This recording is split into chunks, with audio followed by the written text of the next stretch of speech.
नमस्कार, मेरा नाम रॉक्सी परवीन है और आशा करती हूँ आप भी अच्छे होंगे। तो आइए चलते हैं वीडियो की ओर। नमस्कार, आज हम सामाजिक विज्ञान कक्षा 9 में अध्याय 1 को देखेंगे, जिसमें हमारा अध्याय का नाम है समकालीन विश्व में लोकतंत्र। इससे संबंधित हम प्रश्न और उत्तर को यहाँ पर देखेंगे। हमारे यहाँ प्रश्न है कि इनमें से किससे लोकतंत्र के विस्तार में मदद नहीं मिलती। तो यहाँ पर 4 ऑप्शन है: लोगों का संघर्ष, विदेशी शासन द्वारा आक्रमण, उपनिवेशवाद का अंत, लोगों की स्वतंत्रता की चाह। तो इसका उत्तर हो जाएगा विदेशी शासन द्वारा आक्रमण। जब किसी देश पर विदेशी शासन का आक्रमण या कंट्रोल रहता है तो ऐसे में मुश्किल है कि वो राष्ट्र लोकतंत्र का विस्तार करे। लोकतंत्र में हम देखते हैं कि जनता को यह अधिकार रहता है कि वो सरकार को चुन सके। अगर सरकार उसके प्रति गलत कार्य करती है या गलत व्यवहार या किसी तरह की ऐसे शासन करती है जो जनहित के विरुद्ध हो, तो ऐसे में जनता का अधिकार होता है कि वो उसका विरोध कर सकते हैं। तो जब विदेशी शासन द्वारा आक्रमण कंट्रोल रहेगा किसी कंट्री पे, तो ऐसे में उस राष्ट्र का मुश्किल है कि वह लोकतंत्र का विस्तार कर सके। प्रश्न दूसरा है, आज की दुनिया के बारे में इनमें से कौन सा कथन सही है। यहाँ पर भी 4 ऑप्शन है। तो यहाँ पर 4 ऑप्शन है। तो पहला है कि राजशाही शासन की वह पद्धति जो अब समाप्त हो गई है। तो यहाँ पर पूछा जा रहा है कि कौन सा सही है। तो ऐसा नहीं है कि राजशाही पद्धति शासन पद्धति पूरी तरह से समाप्त हो चुकी है, ऐसा नहीं है। अभी भी बहुत सारे कंट्री में राजशाही शासन चल रहा है। दूसरा है ख नंबर, विभिन्न देशों के बीच संबंध पहले के किसी वक्त से अब कहीं ज्यादा लोकतांत्रिक है, ऐसा बिल्कुल नहीं है। तीसरा है, आज पहले के किसी दौर से ज्यादा देशों में शासक का चुनाव लोगों के द्वारा हो रहा है। तो ये सही है, क्योंकि अधिकतर कंट्री यह चाह रही है कि उनके अपने देश में लोकतंत्र शासन की स्थापना हो सके। राजशाही शासन में क्या देखते हैं कि राजा का शासन होता है और वो पीढ़ी दर पीढ़ी चला आता है। तो ऐसे में क्या होता है कि तानाशाह का खतरा बढ़ जाता है और कोई चाह करके भी राजा का विरोध नहीं कर सकता है। जबकि लोकतांत्रिक देश में हम देखते हैं कि अगर सरकार या शासन जनता के हित में कार्य नहीं कर रही है तो जनता का यह अधिकार है कि उसे पद से हटा सके। घ ऑप्शन है, आज दुनिया में सैनिक तानाशाह नहीं रह गए हैं। तो ऐसा नहीं है अभी भी सैनिक तानाशाह चल रही है। प्रश्न 3 है, निम्नलिखित वाक्यांश में से किसी एक का चुनाव करके इस वाक्य को पूरा कीजिए। अंतर्राष्ट्रीय संस्थाओं में लोकतंत्र की जरूरत है ताकि, यहाँ पर ऑप्शन है, अमीर देशों की बातों का ज्यादा वजन हो। ऐसा बिल्कुल नहीं है। यहाँ पर पूछा जा रहा है कि अंतर्राष्ट्रीय संस्था में लोकतंत्र की जरूरत है, क्यों लोकतंत्र की जरूरत है। तो अमीर देश की बातों का ज्यादा वजन हो मतलब कि उनका बात को माना जाए, अमीर देश है इसलिए, ऐसा बिल्कुल नहीं है। बी नंबर है, विभिन्न देशों की बातों का वजन उनकी सैन्य शक्ति के अनुपात में हो, यानी कि सैनिक शक्ति अधिक है जिस कंट्री की तो उसके बात को माना जाए, ऐसा बिल्कुल नहीं है। लोकतंत्र की जरूरत क्यों है यहाँ पर देखेंगे। ग नंबर है, देशों को उनकी आबादी का अनुपात में सम्मान मिले, ऐसा बिल्कुल नहीं है। और घ नंबर है, दुनिया के सभी देशों के साथ समान व्यवहार हो, इसलिए यहाँ पर लोकतंत्र की जरूरत है ताकि दुनिया के सभी देश के साथ उनको समान व्यवहार हो, समान दर्जा मिले, किसी तरह का शोषण ना हो। चौथा नंबर है, आज की दुनिया के बारे में इनमें से कौन सा कथन सही है। तो यहाँ पर मिलान करना है, ये है देश और ये है लोकतंत्र की ओर। यहाँ पर ऑप्शन दिया हुआ है तो इसके उत्तर में हम देखेंगे, चिले में हो जाएगा सैनिक तानाशाही की समाप्ति, वहां पर समाप्त कर दिया गया सैनिक तानाशाह को। नेपाल में क्या हुआ, यहाँ पर चौथा नंबर हो जाएगा, राजा ने अपने अधिकार छोड़ने पर सहमति दी, वहां पर लोकतंत्र की स्थापना की गई। पहले राजशाही शासन था लेकिन उसके बाद लोकतंत्र की स्थापना की गई। पोलैंड में हो जाएगा एक दल के शासन का अंत। और घाना जो है यहाँ पर हो जाएगा ब्रिटिश औपनिवेशिक शासन से आज़ादी। वो ब्रिटिश औपनिवेश से आज़ाद हुआ। पांचवा क्वेश्चन है, 5वां नंबर। यहाँ पर 5वां प्रश्न है कि गैर लोकतांत्रिक शासन वाले देश जहाँ की लोकतंत्र नहीं है, देशों में लोगों को किन किन कठिनाई मुश्किल का सामना करना पड़ता है। इस अध्याय में दिए गए उदाहरण के आधार पर इस कथन के पक्ष में तर्क दीजिए। तो इसके उत्तर में हम देखेंगे कि गैर लोकतांत्रिक शासन वाले देश बहुत सी कठिनाइयों का सामना करते हैं। क्या होता है कि गैर लोकतांत्रिक देश में लोग आज़ादी से अपने नेता नहीं चुन सकते हैं। अगर लोकतंत्र में ही हम देखते हैं कि लोकतंत्र है जहां वहीं पर नेता को चुनने का अधिकार रहता है, यानी सरकार को चुन सकती है जनता, और अगर वो अच्छे तरीके से काम नहीं करती है सरकार, तो जनता को यह अधिकार है कि उसका विरोध करे और उसे शासन पद से हटा दे।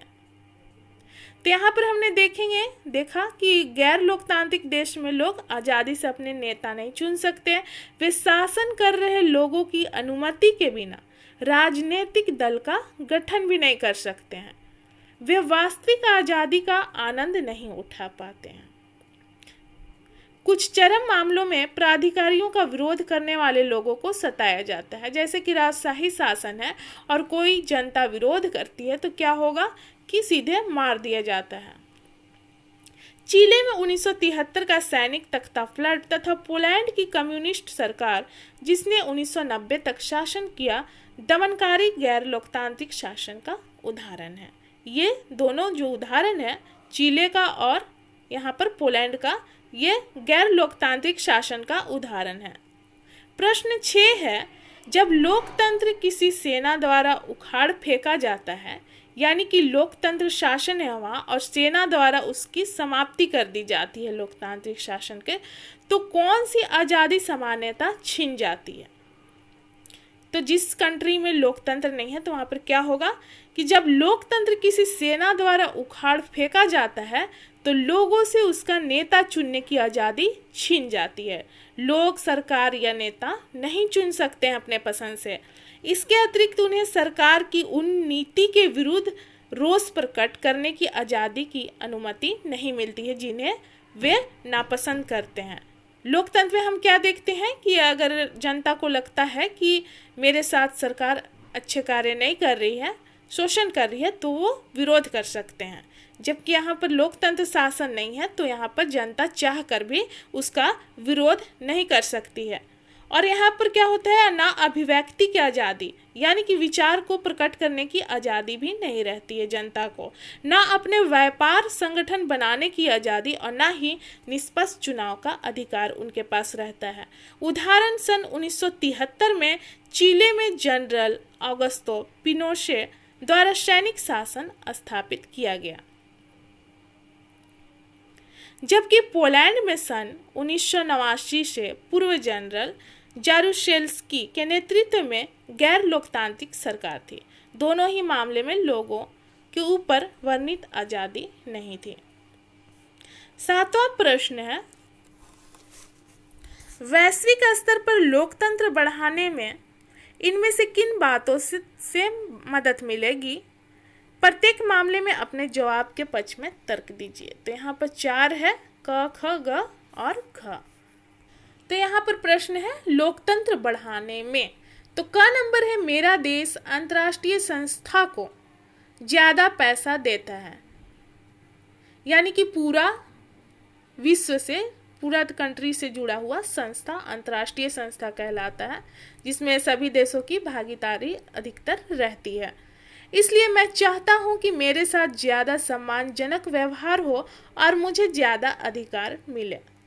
तो इसके उत्तर में हम देखेंगे कि इसका वैश्विक स्तर पर लोकतंत्र में कोई योगदान नहीं है, क्योंकि प्रत्येक देश और इसके नागरिक को बराबरी का दर्जा मिलना चाहिए, चाहे वह अमीर हो या गरीब। लोकतंत्र में बराबरी का दर्जा मिलता है। जैसे कि हम देखते हैं कि वोटिंग करने का अधिकार हमारे कंट्री में है, तो कोई अमीर हो या गरीब हो उनको समान दर्जा ही मिलेगा। उनको लाइन में लगकर ही वोट डालने का अधिकार है। ये नहीं कि वो अमीर है तो उसको आगे वोट डालने दिया जाए, ऐसा बिल्कुल नहीं है। ख नंबर है, मेरा देश छोटा या गरीब हो सकता है, लेकिन मेरी आवाज़ को समान आदर के साथ सुना जाना चाहिए, क्योंकि इन फैसलों का मेरे देश पर भी असर होगा। तो इसके उत्तर में हम देखेंगे कि यह समानता और अभिव्यक्ति की आज़ादी को बढ़ावा दे रहा है वैश्विक स्तर पर। यदि ऐसा वैश्विक स्तर पर किया जाता है तो यह अवश्य ही वैश्विक स्तर पर लोकतंत्र को बढ़ावा में मदद करेगा। तो यहाँ पर बताया गया है कि मेरा देश छोटा या गरीब हो, लेकिन जो आवाज़ है, विचार को व्यक्त करने का अधिकार है, उसको समान दर्जा मिलना चाहिए, उसको सुना जाना चाहिए। तो इसको हम देखेंगे कि यहाँ पर लोकतंत्र को बढ़ावा मिलेगा इससे। ग नंबर है, अंतर्राष्ट्रीय मामलों में अमीर देशों की ज़्यादा चलनी चाहिए। गरीब देशों की संख्या ज़्यादा है, सिर्फ इसके चलते अमीर देश अपने हितों का नुकसान नहीं होने दे सकते। तो इसके उत्तर में देखेंगे कि यह वैश्विक स्तर पर लोकतंत्र को बढ़ाने में योगदान नहीं दे रहा है, क्योंकि यहाँ पर अमीर गरीब की बात हो रही है। क्योंकि अमीर एवं गरीब देशों के बीच किसी प्रकार का भेदभाव नहीं होना चाहिए। लोकतंत्र में क्या है कि कोई कंट्री गरीब हो या अमीर हो, उनको समान दर्जा मिलेगा। यह सामाजिक आर्थिक समानता लाने में मददगार नहीं होगा, जो कि लोकतंत्र के सबसे महत्वपूर्ण पहलू में से एक है।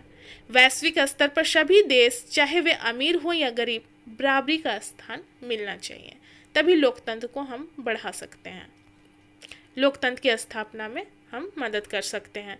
घ नंबर है, भारत जैसे बड़े देश की आवाज़ का अंतर्राष्ट्रीय स्तर पर ज़्यादा वजन होना ही चाहिए। तो ऐसा बिल्कुल नहीं है। यहाँ पर हो जाएगा यह भी वैश्विक स्तर पर लोकतंत्र में कोई योगदान देगा, क्योंकि किसी देश का आकार अथवा भौगोलिक क्षेत्रफल उसके अन्य देशों से श्रेष्ठता की कसौटी नहीं होना चाहिए।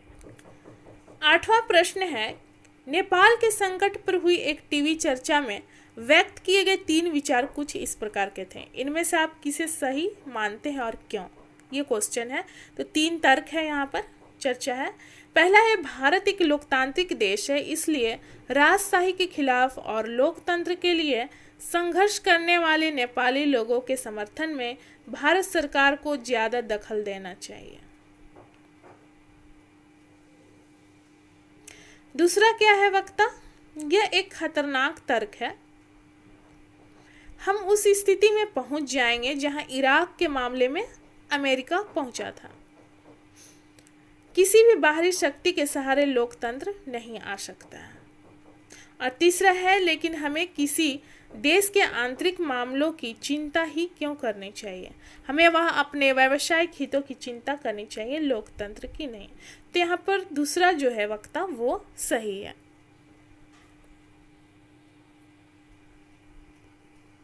क्योंकि किसी भी देश में लोकतंत्र की स्थापना के लिए उसके नागरिक का ही अहम योगदान होता है। तो हम इसके उत्तर में कह सकते हैं कि वक्ता 2 के मत से आसानी से सहमत हुआ जा सकता है, क्योंकि किसी देश में उस देश के नागरिक ही लोकतंत्र की स्थापना कर सकते हैं। बाहरी शक्ति के सहारे लोकतंत्र की स्थापना नहीं की जा सकती है। इसमें उस देश के नागरिक का अहम योगदान होता है। ये लास्ट प्रश्न है जिसे हम देखेंगे। यहाँ पर प्रश्न 9 है कि एक काल्पनिक देश आनंद लोक में लोग विदेशी शासन को समाप्त करने पुराने राज परिवार को सत्ता सौंपते हैं। वे कहते हैं, आखिर जब विदेशियों ने हमारे ऊपर राज करना शुरू किया तब इन्हीं के पूर्वज हमारे राजा थे। यह अच्छा है कि हमारा एक मजबूत शासक है जो हमें अमीर और ताकतवर बनने में मदद कर सकता है। जब किसी ने लोकतांत्रिक शासन व्यवस्था की बात की तो वहाँ के सियाने लोगों ने कहा कि यह तो एक विदेशी विचार है। हमारी लड़ाई विदेशियों और उनके विचारों को देश से खदेड़ने की थी। जब किसी ने मीडिया की आज़ादी की मांग की तो बड़े बुजुर्गों ने कहा कि शासन की ज़्यादा आलोचना करने से नुकसान होगा और इससे अपने जीवन स्तर को सुधारने में कोई मदद नहीं मिलेगी। आखिर महाराज दयावान हैं और अपनी पूरी प्रजा के कल्याण में बहुत दिलचस्पी लेते हैं। उनके लिए मुश्किलें क्यों पैदा की जाएं? क्या हम सभी खुशहाल नहीं होना चाहते? उपरोक्त उदाहरण को पढ़ने के बाद चमन, चंपा और चंदू ने कुछ इस तरह से निष्कर्ष निकाले हैं।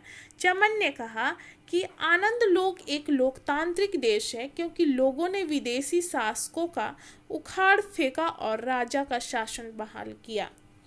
चंपा ने कहा कि आनंद लोक लोकतांत्रिक देश नहीं है क्योंकि लोग अपने शासन की आलोचना नहीं कर सकते। राजा अच्छा हो सकता है और आर्थिक समृद्धि भी ला सकता है, लेकिन राजा लोकतांत्रिक शासन नहीं ला सकता।